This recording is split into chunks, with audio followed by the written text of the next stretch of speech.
Welcome to the Harmony of Interest Book Talks, where we explore ideas that shape our world. My name is Evan Papp, and I'm the executive producer for Empathy Media Lab that publishes content on labor, political economy, art, and culture, and we are a proud member of the Labor Radio Podcast Network. Today, I'm speaking with labor and immigrant rights activist Victor Narro about his new book, The Activist Spirit, Toward a Radical Solidarity, published by Hardball Press. In this book, Victor explores the spiritual core within social justice activism, from which we can deepen our solidarity with each other.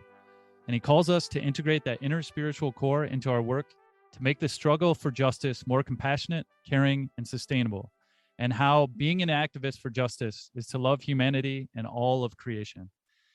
Victor has been involved with immigrant rights and labor issues for over 35 years, and he is currently the project director for the UCLA Labor Center and core faculty for the UCLA Studies program in the public interest law.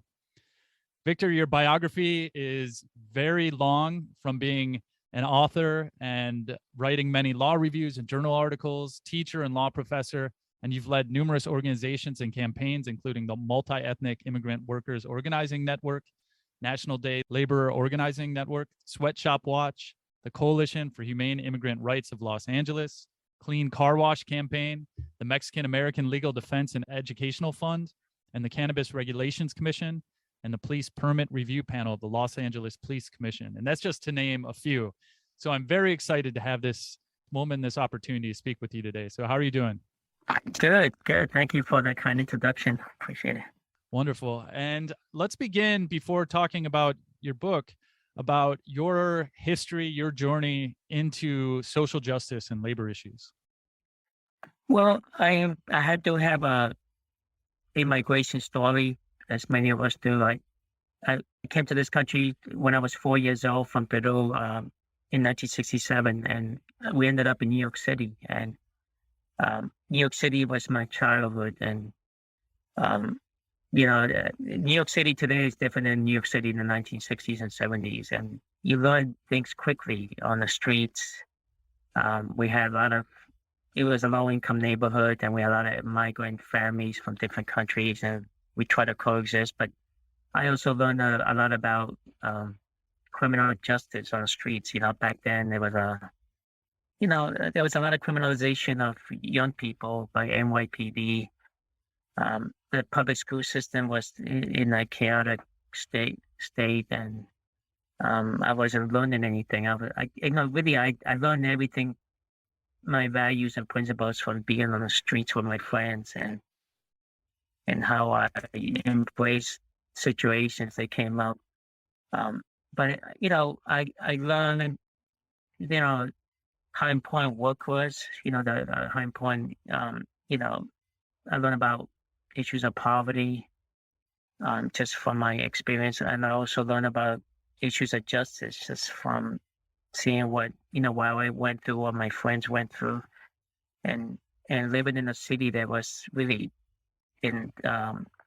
struggling a lot with issues relating to the urban landscape. And today it's a different New York City than it was back then. But I think that it helped create an evolution of me, of creating a sense of justice, right, when I was a young, very young child. So I don't have any leader or family member who influenced me. I was influenced by just trying to figure things out on the streets of New York City. And I think that is still with me, but I feel like there was something inside of me that created empathy. Like I will always look out for my friends. And if I got a toy, I would pass. Like if my parents got me a toy, I would play with it for a week and then give it to one of the kids in my street. I will always try to stick up for the smaller kids that were always bullied. I would try to also,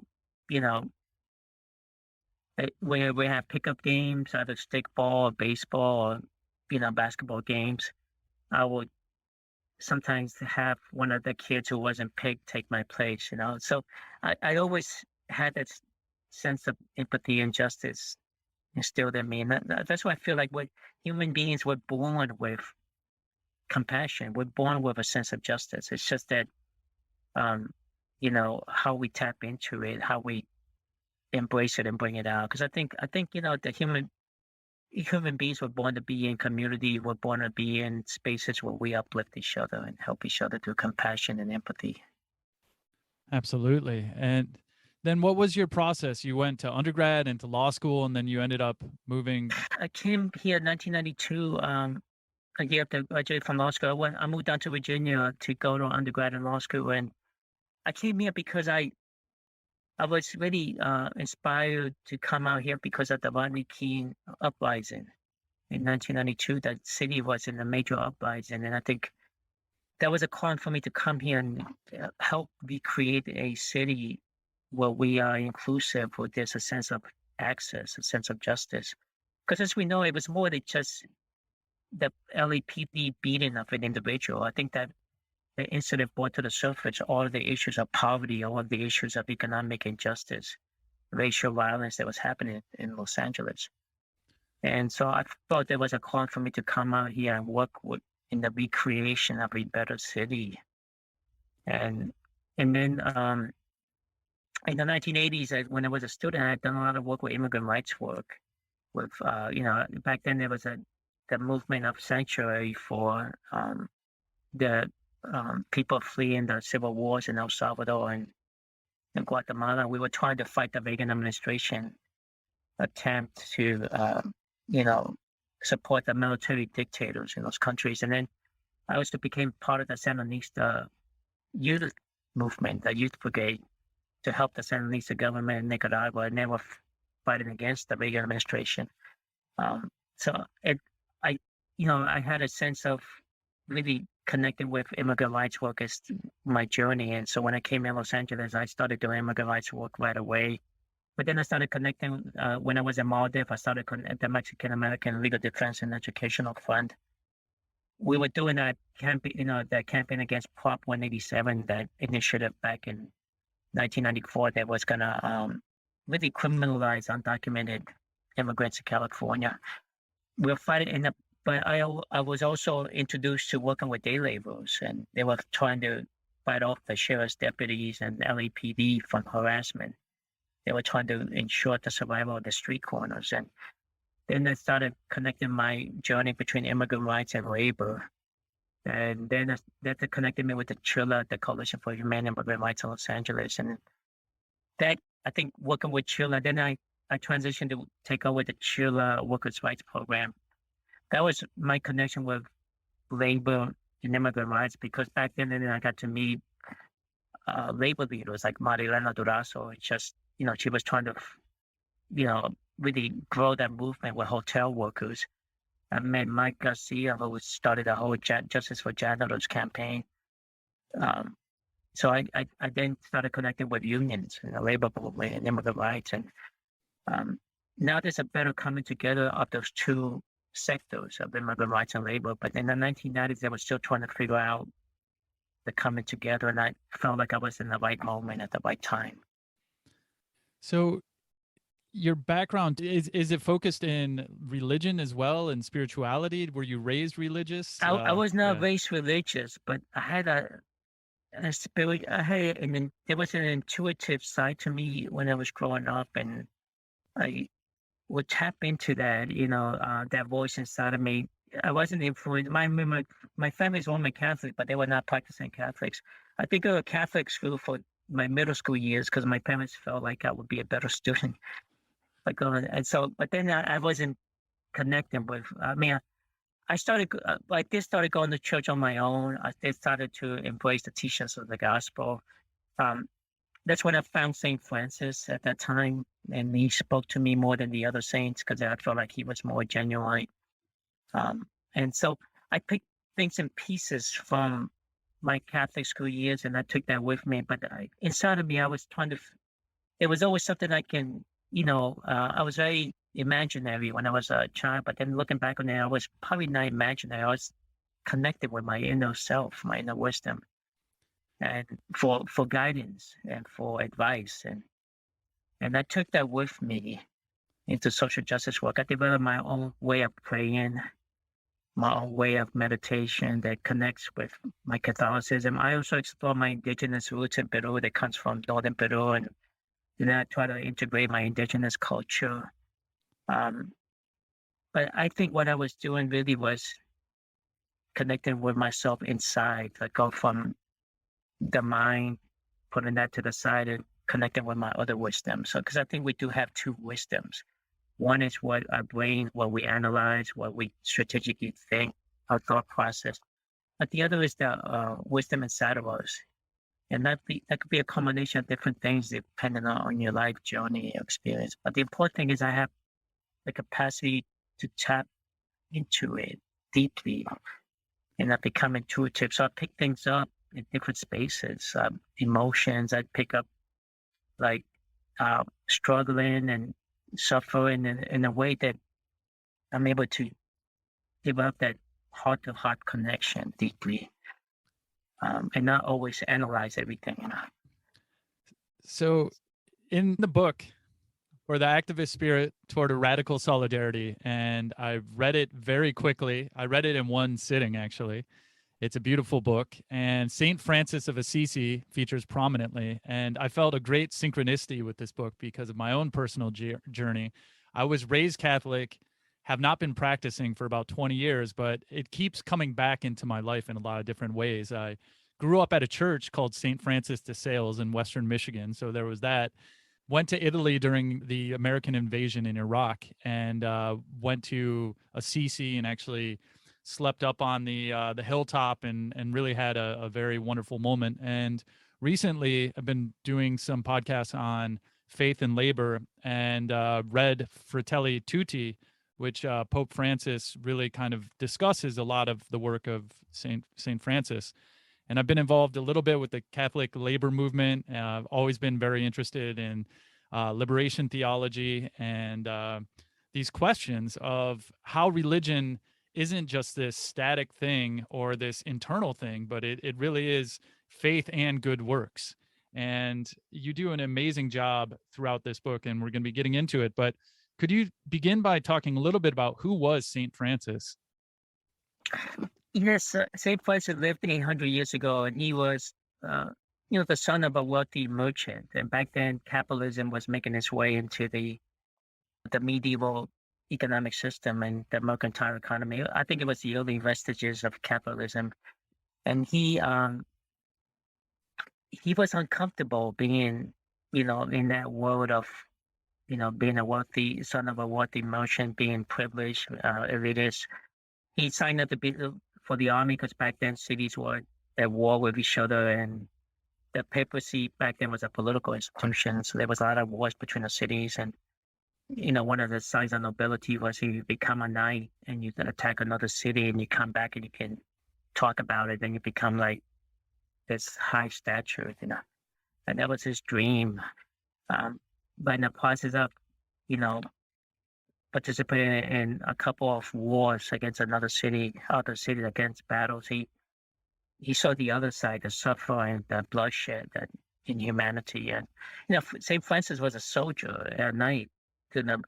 He probably participated in the brutality against other soldiers and other residents of other cities. So I think he witnessed the other side, the suffering, the pain, and it caused him to undergo a transformation. So that's the historical piece of it. But then you add in the Catholic part of that history. He started then really looking at the gospel of his sense of justice. His sense of living out the teachings of the gospel, because it embraces others. It helps, it comforts others through their suffering, provides services to others. And that becomes like the Catholic perspective of St. Francis. But I think I think St. Francis today would have been a hardcore activist fighting against, economic inequality, fighting against racial violence, fighting against all the major issues that we're fighting against. He would have been at the front lines. He would have been on the picket lines. He would have been leading a lot of the campaigns. I think that's how he would, 800 years ago, he was really, he was a strong example of living the teachings of the gospel, but he was also a strong example of an activist fighting against injustice. And you write a scene in the book. His father was a wealthy merchant, as you just said, and he eventually walked away from all the wealth and the trappings of the wealth and began focusing on the poor, the marginalized, and no longer being within the material world of concern and being on these higher level principles of humanity and love and helping each other out. And that's a really Yeah, powerful and that's what we story. do. Is social justice is not a career path decision. We choose our life to do the work of social justice.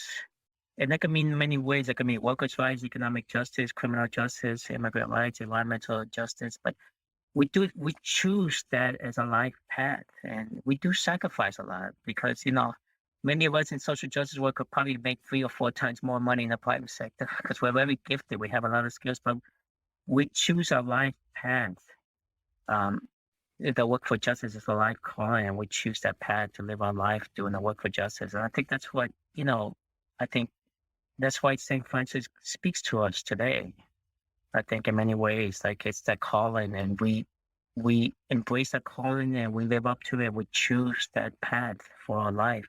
You only have one lifetime, and um, that's why I really appreciate anyone who does the work of justice, because you make a conscious decision of a life journey, and you make that your path.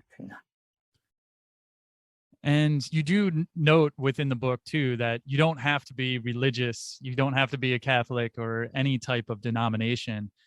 This book can be for atheists, agnostics, anyone who is interested in the tools that can help strengthen you in the process of being an activist, because it's not easy. You're dealing with very hard issues throughout the entire process of being an activist. And the book is broken up in a format where you have short, very digestible chapters that are wonderfully reflective, and you identify different types of prayers and thoughts, and then you go into the history of certain individuals who've really highlighted different aspects of each chapter, and then you end with a poem and some space for reflection. So could you talk a little bit about the format of why you wanted to write the book like this? Yeah.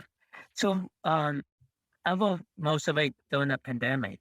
I wanted to make myself vulnerable and share with the entire universe, like my reflection of go inwards and what speaks to me at that moment that I was writing those reflections. And the peace prayer of Saint Francis is one of my mantras, and that's one of my prayer meditation every day. I actually involves the peace prayer of Saint Francis, and I thought, well, if I take it and just take each verse of the peace prayer and go deep and what speaks to me at that moment and who comes to me in that space, whether it be the Dalai Lama or Desmond Tutu, then I'm putting them into the space. That's my reflection at that critical moment. And a lot of it was done during the pandemic when we were all struggling. We were all struggling, not just with our private lives, losing family members, friends to the pandemic, but also in social justice work, people on the front lines, community leader, worker leaders, organizers, we were losing them. And we were dealing with so much loss and grief. And so the book, like each reflection in the book, if I were to take one verse and reflect on it today, it would be completely different than it was at that moment in the book. But I wanted to show the world out there, like, you know what, I'm willing to go deep and tap into my inner wisdom, what's inside of me, that part inside of me that speaks to me at that moment. And so when you talk about like we're in a struggle together, what does that mean? What does solidarity mean? Like, we know what solidarity means as a strategy, right? Alliance building, coalition building, how the turnout for a protest or a march.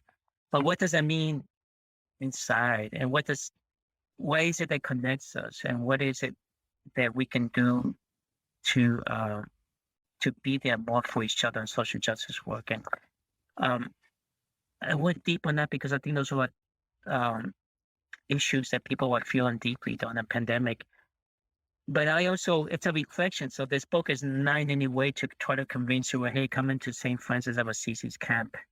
because he's got the real deal, you know. Yeah. It's not that. It's about like, hey, I'm willing to put myself out there. This is what speaks to me. But everybody has that. You can do the same. That's why I leave pages where you can write out your thoughts, your reflections. It's a meditative book. That's why, you go back, you can pick it up from any section. You don't have to start from the beginning. You can just pick it up from any verse. It's the reflection. That's space for you to write out your thoughts. Because I'm inviting other activists to go deep. And, we're good about the strategy and analysis and the planning, which is important. That's why we're great at dismantling injustice and doing campaigns. But sometimes we also need to connect with each other from the inside, like our inner selves, how we can a heart-to-heart connection. And something I deal with constantly is seeing the totality of the problems in the world, seeing the fact that 10,000 children die every day of starvation or treatable diseases. Every single day, there's these children dying, and there are things happening. Millions of children, just children, are dying every year of things that we could fix right now with the technology we have. And when you really wrap your mind around that and you see just the greed and the corruption, and even I would like to say the intentionally flippant nature of many people's view of the rest of humanity, which is a form of evil, it kind of overwhelms me. And sometimes you get broken down and you can get pessimistic and cynical.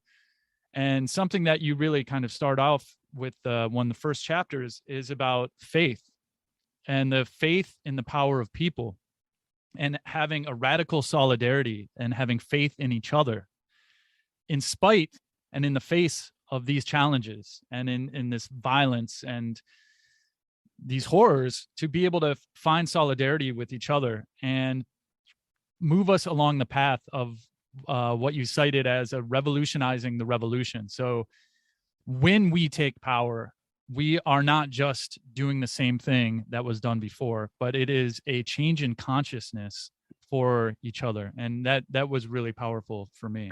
Yeah, because when like being in our labor campaigns and immigrant rights campaigns, there's so much that is beyond our control of the outcomes. But one thing we can always count on is each other. We can always count on that, and that's something that can never go wrong if we're able to connect and we're there for each other as activists.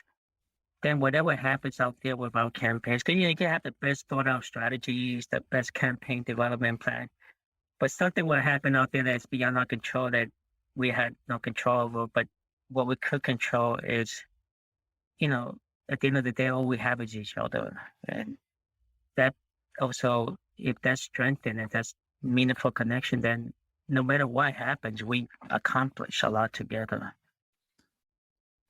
And another section, you look at justice and the fact that it is important to be outraged about injustice, but if you're just focusing on the negative all the time, it's going to eat you up inside. And so to really focus on the love for justice more than hating injustice. Could you talk a little bit about the science has shown that the scientific study, neuroscience has shown that the human brain, like it's full of repetitive negative thoughts. So the average human being, we could have anywhere from 17,000 to 20-something thousand negative thoughts every day. We always think in terms of the negative scenario because that's how we survive as a species. That's that part of our brain, the amygdala, that's always trains us to think negatively and a way to prepare for something. And the problem is that becomes a dominant thinking process, and we don't harness that in a way that we also tap into the part of our brain that focuses more on the positive thoughts, like compassion, the compassion, the emotion, the empathy. We're so dominated by negative thoughts, and anger is the dominant emotion. Anger is that emotion that we all feel it, because we know the injustices triggers the anger inside of us. And so I look to teachings like Desmond Tutu and others on how to harness anger, because anger leads to hatred. and hatred then consumes you, and it's really not. It can hurt you, that hatred, and how to take anger and channel it in a positive force. Because we do need anger, we can use it as a way to energize ourselves, but it's going to be what Desmond Tutu refers to as righteous anger, so that it's channeled towards the injustice and not towards any particular individual that can lead to hatred. And so that this was a challenge with the Trump administration, because Donald Trump literally, either through social media or one of his executive orders, daily he was triggering anger inside of us, and it consumed us so much that a lot of it led then to hatred, and then it really eats us up inside. We get consumed by the hatred. So Desmond Tutu will argue, like, channel it towards his executive orders or his actions. Dismantle those. That's where you channel the anger, and you're more effective in the work, and it's a healthier way to channel that anger. It's righteous anger. So we do need anger, but we need righteous anger, not personal hatred anger. And if you're constantly looking at an eye for an eye and you constantly have hatred for the other, there's no way to have a reconciliation eventually to come to a point where you can find peace and common ground. There's no reconciliation with restorative justice. I think that's what Desmond Tutu taught us about the post-apartheid society in South Africa. Yeah, I really... It's difficult. Yeah. It's difficult. Yeah. So one thing I make sure in my book is we're not, the goal is not to be like the Dalai Lama, right? We're not Dalai Lamas.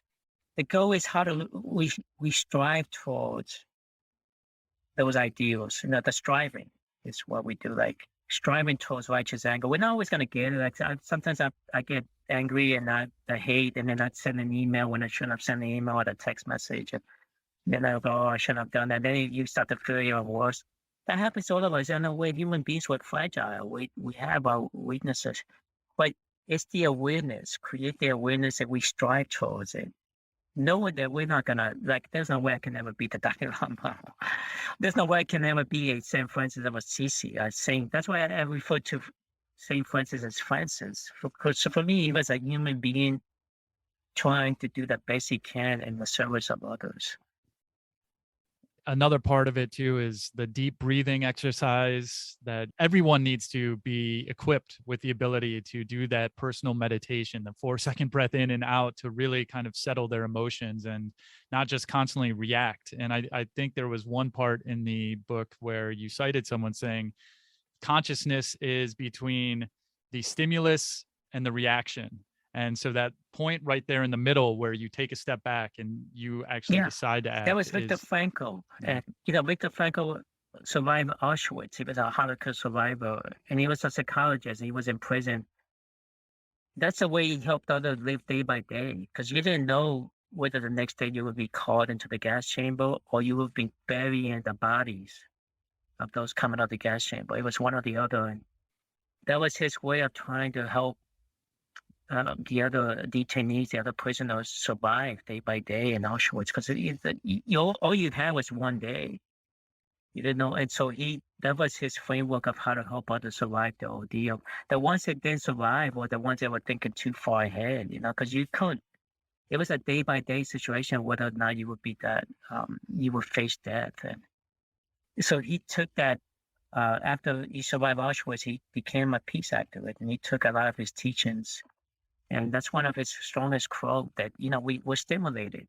We're always stimulated. So when we're stimulated, it could be anger, it could be other frustration, stress.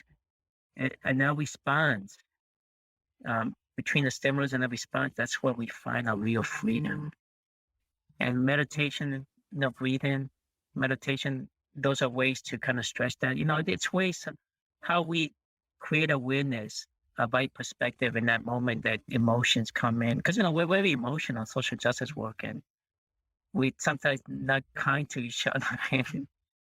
When campaign work, you're in spaces where other activists, emotion is very emotional. People get triggered. So in that space, bring in some practices that can ground you when you need it. And that makes the difference of how you respond with those situations.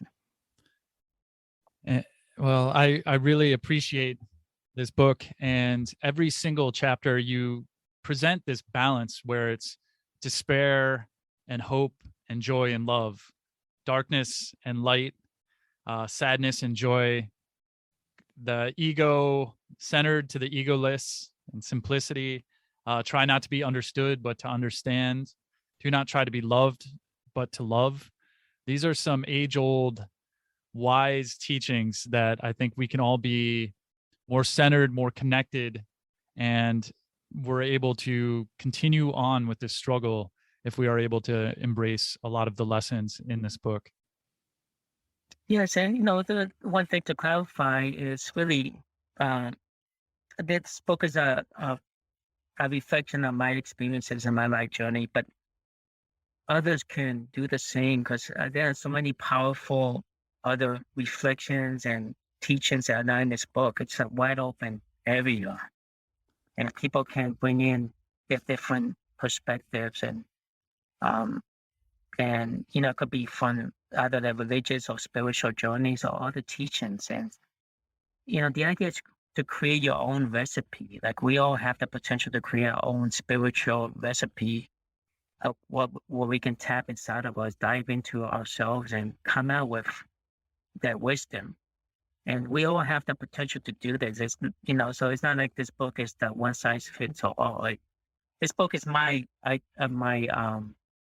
attempt to throw it out there and encourage others to do the same. And I think we're a much stronger movement when we tap into what's up here, but we're also able to tap what inside here together. And that's what I mean by radical solidarity. Well, we don't have too much time left, but I do want to talk a little bit about where you see labor is right now, where you see it's going, where we should be putting more of our effort into organizing in the coming year and in the coming years. Well, the pandemic was that major crisis that's going to impact us for the rest of our lives because, you don't like we didn't see a pandemic coming like 2 years ago, but it created an opportunity and opened it. Every crisis is an opportunity in every crisis. And I think today the labor movement has a golden opportunity because the pandemic brought out into the open issues of working conditions, economic injustice. People are now developing a better perspective of the quality of life, that they don't want to go back to a job that was a dead end job, no benefits, no good wages. They want to organize for better working conditions, and unions are now seeing a more favorable ratings. The latest poll shows, like especially young workers, the Gen Z workers, and that young workers are embracing labor movements as like a good model to look at to fight for better working conditions, better quality of life. And I think the labor movement has a golden opportunity they've never had before to flourish, but they need to now step up to it. They need to transform and allow themselves to be transformed. Because, my work at the Labor Center, I've always been about the transformation of labor movement. I think the immigrant rights, immigrant workers have transformed the labor movement. That's more positive moving forward. But the labor movement now needs to be transformed to connection with other social justice movements like criminal justice, environmental, the climate change issue, housing. Um, I just think everybody sees the unions as something that they want to tap into to create a better working condition, better quality of life. And I think that it's a golden opportunity. And my hope is the leadership of the labor movement steps up. We're seeing it with Starbucks, REI, but all throughout the country, people are thinking unions. I want to look into the possibility of collective action, unionization. So I think the labor movement is never going to have the kind of opportunity that it has today. And now we need to work with the labor movement to step up and dive into this opportunity. And what could come out of this is the transformation of the working class and working conditions in this country, that the labor movement will be much stronger because we're right now at 10.3% union density. Even in spite of all the organizing that's been happening the past couple of years, union density went down a notch again. But we have a chance. We have a chance now to change that, so that next year it starts going up. Union density. The more workers are unionized in this country, the more power the working class will have. And I'm optimistic. Like I'm optimistic about the, even like you got Obama never mentioned the world union in his 8 years of. Biden's already mentioned it so many times, I lose count. So there's a lot of positive movement forward, but we need to fight for those. We need to change the labor laws.